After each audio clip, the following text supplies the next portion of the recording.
Mark chapter 5. So they arrived at the other side of the lake in the region of the Gerasenes.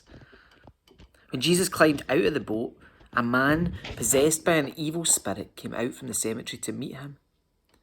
The man lived among the burial caves and could no longer be restrained even with a chain. When he was put into chains and shackles, as he often was, he snapped the chains from his wrists and smashed the shackles. No one was strong enough to subdue him. Day and night he wandered among the burial caves and in the hills, howling and cutting himself with sharp stones. When Jesus was still some distance away, the man saw him, ran to meet him, and bowed low before him. With a shriek he screamed, "Why are you interfering with me, Jesus, Son of the Most High God? In the name of God, I beg you, don't torture me." For Jesus had already said to the spirit, "Come out of the man, you evil spirit."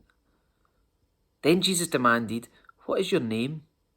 And he replied, "My name is Legion, because there are many of us inside this man."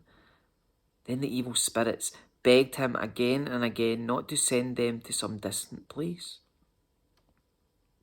There happened to be a large herd of pigs feeding on the hillside nearby. "Send us into those pigs," the spirits begged. "Let us enter them." So Jesus gave them permission. The evil spirits came out of the man and entered the pigs, and the entire herd of about 2,000 pigs plunged down the steep hillside into the lake and drowned in the water. The herdsmen fled to the nearby town and the surrounding countryside, spreading the news as they ran. People rushed out to see what had happened. A crowd soon gathered around Jesus, and they saw the man who had been possessed by the legion of demons.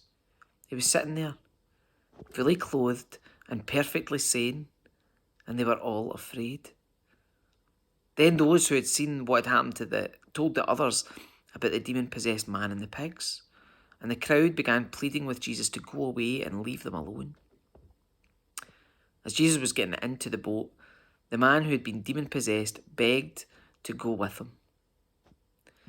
But Jesus said, "No, go home to your friends and your family and tell them everything the Lord has done for you and how merciful he has been."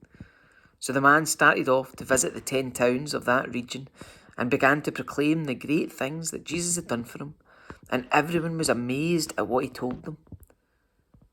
Jesus got into the boat again and went back to the other side of the lake, where a large crowd gathered around him on the shore. Then a leader of the local synagogue, whose name was Jairus, arrived.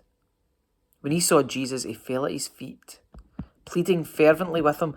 "My little daughter is dying," he said. "Please come and lay your hands on her. Heal her so she can live." Jesus went with him, and all the people followed, crowding around him. A woman in the crowd had suffered for 12 years with constant bleeding. She'd suffered a great deal from many doctors, and over the years she had spent everything she had to pay them. But she had gotten no better. In fact, she'd only gotten worse. She'd heard about Jesus, so she came up behind him through the crowd and touched his robe. For she thought to herself, "If I can just touch his robe, I'll be healed." Immediately, the bleeding stopped, and she could feel in her body that she had been healed of her terrible condition. Jesus realised at once that healing power had gone out from him, so he turned around in the crowd and asked, "Who touched my robe?" His disciples said to him, "Look at you, this crowd pressing around you. How can you ask, 'Who touched me?'" But he kept on looking around to see who had done it. Then the frightened woman, trembling at the realisation of what had happened to her, came and fell to her knees in front of him and told him what she had done. And he said to her, "Daughter, your faith has made you well. Go in peace, your suffering's over." While he was still speaking to her, messengers arrived from the home of Jairus, the leader of the synagogue. They told him, "Your daughter's dead. There's no use troubling the teacher now." But Jesus overheard them and said to Jairus, "Don't be afraid, just have faith."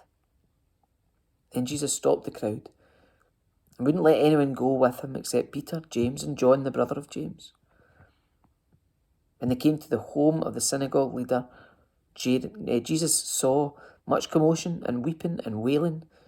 He went inside and asked, "Why all this commotion and weeping? The child isn't dead, she's only asleep." The crowd laughed at him, but he made them all leave, and he took the girl's father and mother and his 3 disciples into the room where the girl was lying.